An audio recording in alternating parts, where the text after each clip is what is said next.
Hey guys, what's up? Welcome back here to today's edition of Intuitive Angling, and really appreciate you guys swinging by the channel to check the video out and spend a little time with me today. Always very grateful to have you guys around.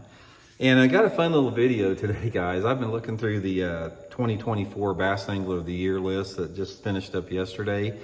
And I thought it would be really cool if we could sort of delve into a alternate reality that we really should be in instead of the reality we find ourselves now in.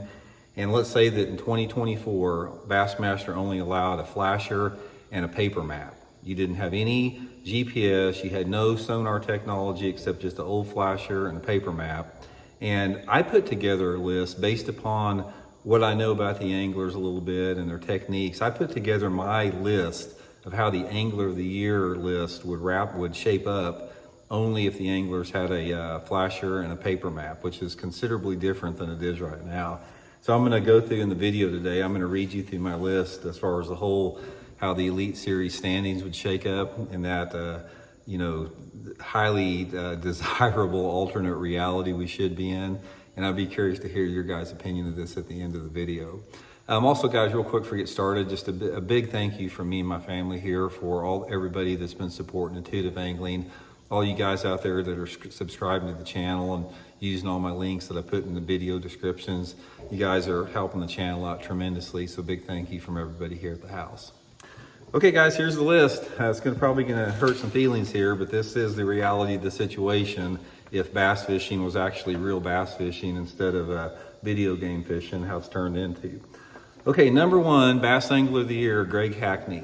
I'm just gonna read down the list. Number one, Greg Hackney.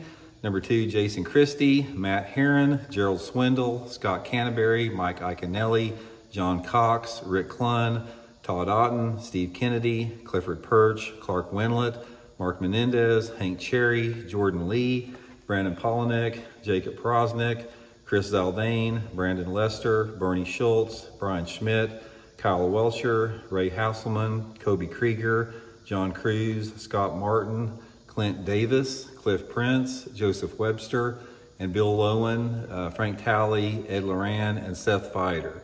Now that's the top 35, so that would be the Bassmaster Classic list. So here's the remainder of the list from the Classic cut down to last place.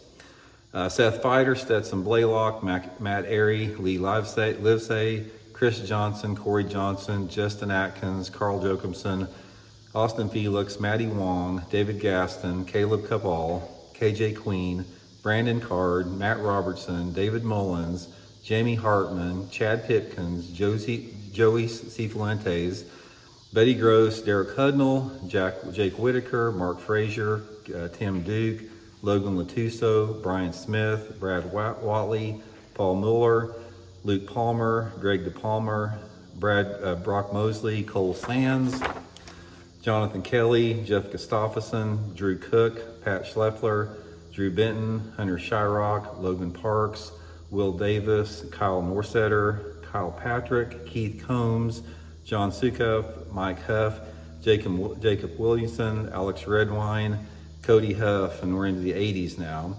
Wesley Gore, JT Tompkins, John Garrett, Justin Hamner, Jay Prosny, Tyler Williams, Taco Ito, and then I can't remember his first name, but Fujita, the Japanese angler that won at Toledo Bend last year. And the last three are Robert Gee, Trey McKinney, and bringing up last place in Angler of the Year would be Ben Milliken.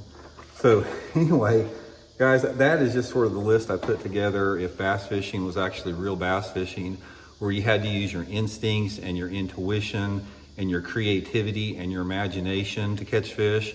You had to have an understanding and an in-depth knowledge of seasonal patterns and movements of fish. And you had to understand boat positioning, casting angles, things that generate strikes with bait profiles, bait colors, a different type of retrieves, real bass fishing. That would be the Angler of the Year list if Bassmaster did the right thing and got rid of the cheater box. But since we find ourselves in this alternate reality where bass fishing has been basically reduced to just a Nintendo game of fishing, we don't see the true talent as far as the bass anglers out there on the pure level. So anyway, guys, that's just the list that I put together there. make no mistake about it, guys, bass fishing in the traditional sense is the most difficult form of bass fishing. It's the true art form. It requires years and years of dedication to hone that craft. It doesn't require, one season on the water, somebody showing you how to dial in a live scope and how to decipher blips out in the middle of open water. That's not bass fishing. That's an insult to the sport. It's an insult to the fish. And if we had, the old days back there when bass fishing was real bass fishing, we had a Super 60 flasher and an old paper map out there. That shows you who the real bass anglers are on the purest sense of the word anyway. So let me know what your guys' list are. We'll talk later. See you.